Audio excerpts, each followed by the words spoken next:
Hey, can I ask you a question? So I thought an interesting topic to bring up because we're all in the industry, and most likely, if you're a dog lover, you probably own a dog or two, or in Sam's case, 10. So I thought it would be interesting to talk a little bit about some trials and tribulations we've had with our own dogs. I only have 6 dogs, but nonetheless. I don't know if any of that's confirmed, but it's interesting though, right? Because I think there is a little bit of a trap in this industry. It's super convenient to pour into your own dog when your entire career is based around dogs. For sure. And you definitely learn later on, you feel like in the moment you're doing all the right things. And then it's fun later on to reflect and kind of say, oh, wow, wasn't necessarily the right thing, but I did it. And Yeah. here's where I'm at now. What do you think if you could go back in time and let's just say the biggest thing that you would go back and fix with the process of raising your own dog or dogs or one of the dogs that you can think of? So many. I'm joking. She doesn't have that many. But yeah, what is the top thing that you would go back and change if you could rewrite history? So my biggest lesson came from my second dog. At the time, I thought it was great just to utilize him to help other dogs grow. Because he was so friendly. Yeah, he was super social. He had skills that could help other dogs have a nice, fun playtime, but not realizing that that playtime with a dog who wasn't really super social or socially appropriate or didn't have social etiquette, they socialized at the expense of him. The result of that, I had made him extremely socially selective. But yeah, I think that's a trap that's easily people fall into that because traditionally when you kind of have an idea of the way you want to raise your perfect dog, right? You've gained some knowledge in the industry. You have all the tools that you want to bring to the table on raising this dog appropriately and socializing it, and then you start seeing results and it's going well. It can be an easy thing to say, well, wow, I want to use this now even for our own businesses with evaluation dogs or new dogs that are struggling in daycare. I hear that a lot from people I'm working with, and it's super common. We've all done it at least once or twice, but it's interesting that we're able to reflect that maybe that wasn't such a good thing for our own personal dog. Do you feel like there were signs that you were aware of, but maybe you just kind of had some rose-colored glasses on that you were ignoring? Like, what were some signs that you think early on you could have seen a little bit earlier? Yeah, so one of the biggest things that I notice when I reflect is there were dogs that I would put with my dog, and disinterest tells you information you need as well, right? So Sev wasn't one to correct. He was just kind of gonna either just remove himself or kind of walk around, just like that dog was really not Didn't care. Yeah, he didn't really care much. And that told me, now looking back on it, that it's just something that I probably shouldn't have proceeded with because I knew that that dog would convince him eventually. Oh, okay. Right? Yeah. So whether that dog was coming on strong, whether that dog was overly playful and he was just like, okay, not right now, but just moved away. Never corrected. Yeah. And wasn't really one to correct. Or that dog was socially inappropriate, but he wasn't gonna initiate. Sure. He was just gonna kind of stand there and wait until that dog was like, oh, this guy doesn't really want to like beef with me. Yeah. So now I'm gonna loosen up and try to play with him. So all of that disinterest where the dog seemed like he was doing nothing. Sure. It was a big. There was something. Yeah. So eventually, kind of ignoring, not intentionally, of course, the disinterest, what do you think that did over time, stacked up on each other over, however many years? And what was the timeline too, I should ask? So like, how long did that go? And then what was the result of it? So I would say when I saw that shift was maturity, where he was more willing to react to let me know his feelings, because now he's an adult. He can stand up for himself. So I would say like a year, approaching 2 years, like a year and a half to 2 years old, which does have some effect on social scenarios. But the result was he started to anticipate, right? So he was a wonderful dog to evaluate other dogs. You know, he was a wonderful dog to take this new dog who I needed to, I don't really know them, so I need a dog I know is super solid. I can call the shots, like the dog, I understand that dog front and back. Mm-hmm. So like using him for evaluations over and over again.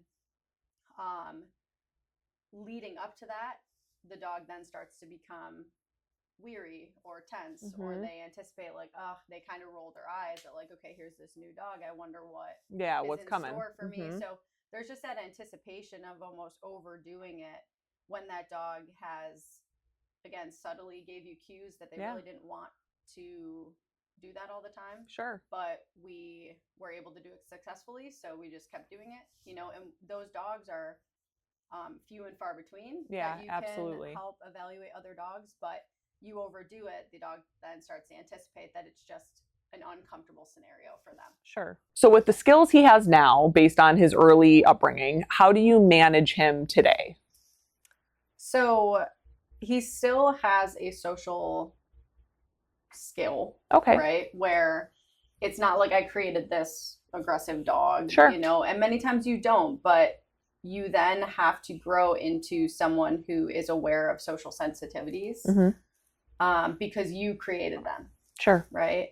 So I have to put a lot of mental brain work into reading a dog before I introduce him, or looking at a dog and being like, this is going to go well, or you know what, I'm going to pass. Right? Yeah. And even when I'm setting up a social scenario now, I have to be very strategic to letting Sev kind of feel confident to make the first initiation, because he never got the chance to do that respectfully, because it was always the other dog. Sure. You know, it was always the other dog coming up and either pushing him or interacting with him or doing whatever, because again, he was very polite. He kind of sat back. But now if that were to happen, if that other dog isn't a really good social pair, it could end in a snap or a altercation where I just now have to reverse it so that Sev feels neutral and comfortable, and he's allowed to kind of make the first. So you were able to work through it where it's not like he's not social with other dogs. It's just going to take a little bit more work on your end as the handler, or even the person kind of narrating that social interaction on what dogs are coming in, what dogs he shouldn't be with. How do you feel like people can avoid having those more socially sensitive dogs or selective dogs in their own facility, using dogs for evaluations, or even other clients' dogs, right? We've been known in this industry to grab like, oh, this dog's so good with other dogs, let's just use them for our evaluations. How can they avoid overusing and over socializing a dog? So we have to be able to build a base of those dogs so that we're not using just the same one or two over and over and over again, right? But nonetheless, that might not happen right away. Sure, where you have new those business. Dogs that you know, yeah. The tricky part is when you have dogs coming in that you are evaluating their social skills for daycare.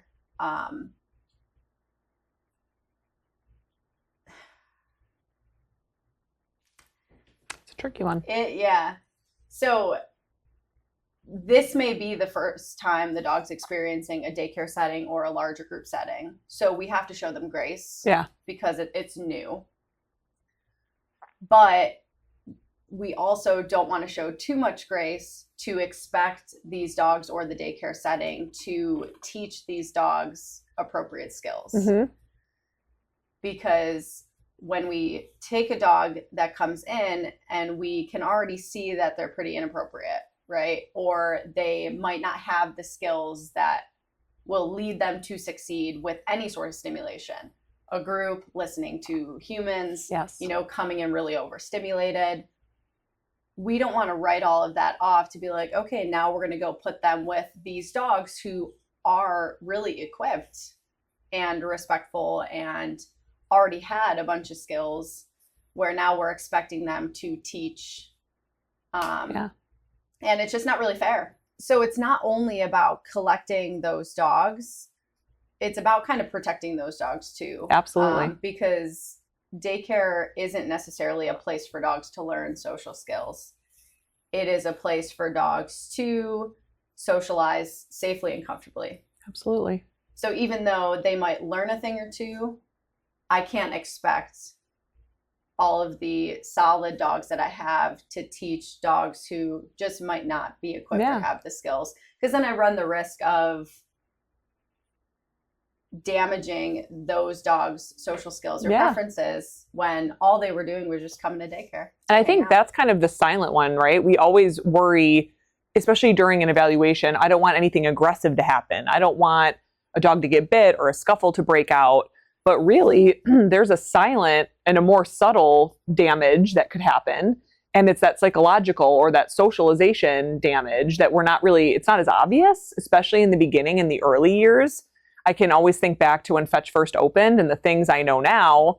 Yeah, there was nothing, nobody got severely injured, but there were things that I could probably go back and say, well, you know what? Knowing what I know now as a handler, I would do things a little differently, and there's no shame in that. So my experience with my own personal dog, Sev, it came after I had already had a first dog, and I was in a couple years of my career and had a dog. I thought I was doing everything right because I had knowledge on how to raise him, how to socialize him, and thought at the time I was doing it better than my first dog, you know, and I had a plan. Yeah.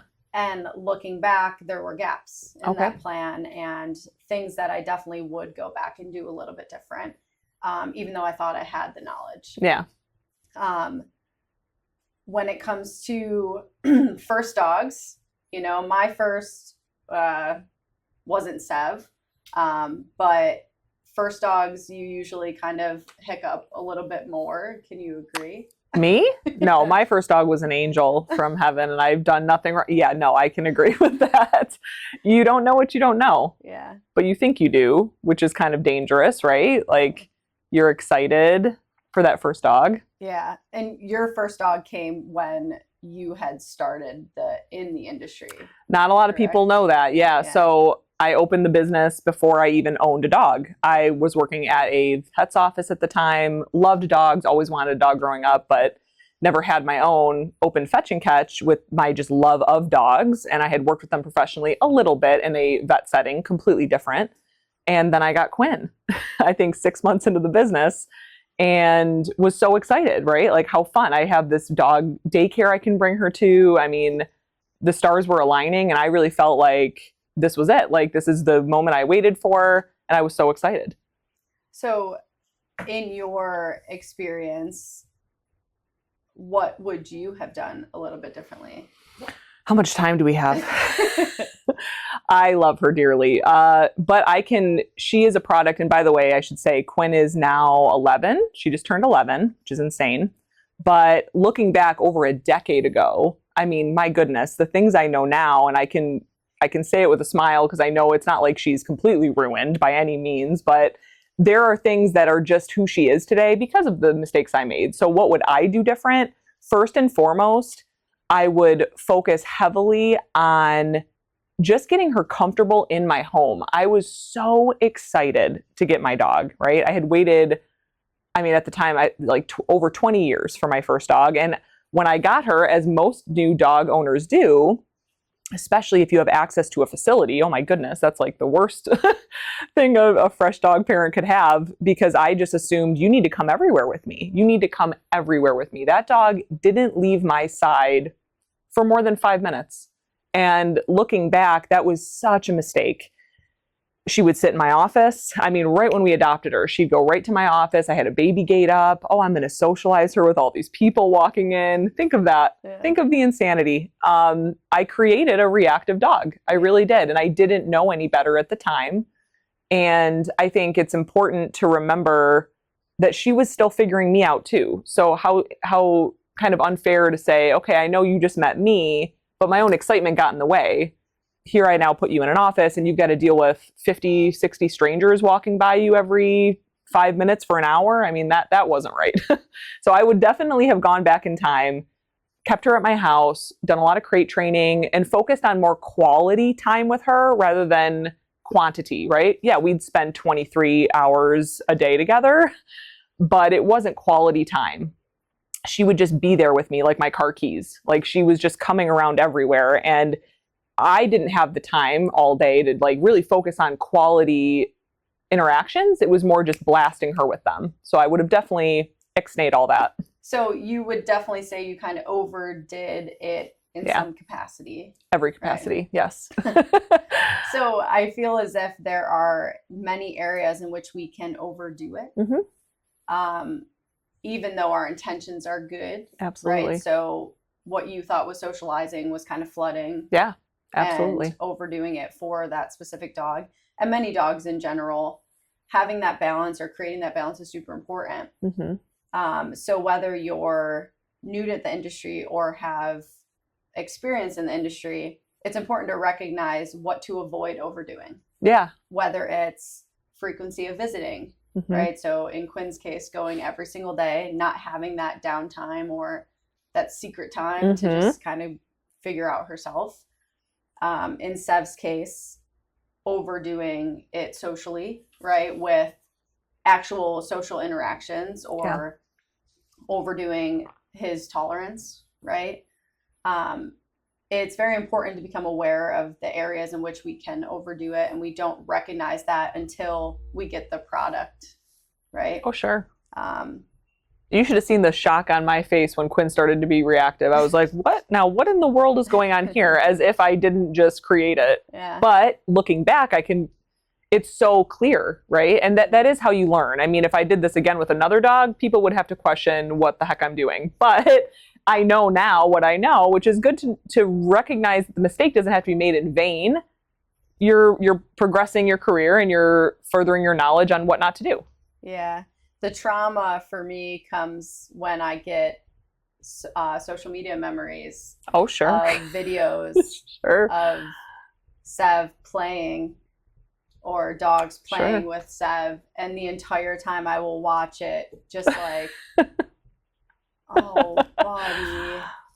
Because the whole time is like, again, this dog is playing and Sev is dealing with it and doing it, but is not happy with it, you know? And it took me a lot, like, I could delete those forever, but I like to keep them as little humbling learning experiences. Totally. I'm going to see if Dan can find the photo of Quinn in a bag, because I may be outing myself right now, but as you said that, it reminded me that I did indeed put Quinn, a mini schnauzer, into a bag on my, like a purse, which is so insane to me. It just hit me that happened. And I think I blocked that out of my memories on purpose, but could that have added to this reactive schnauzer being a reactive schnauzer? We'll never know.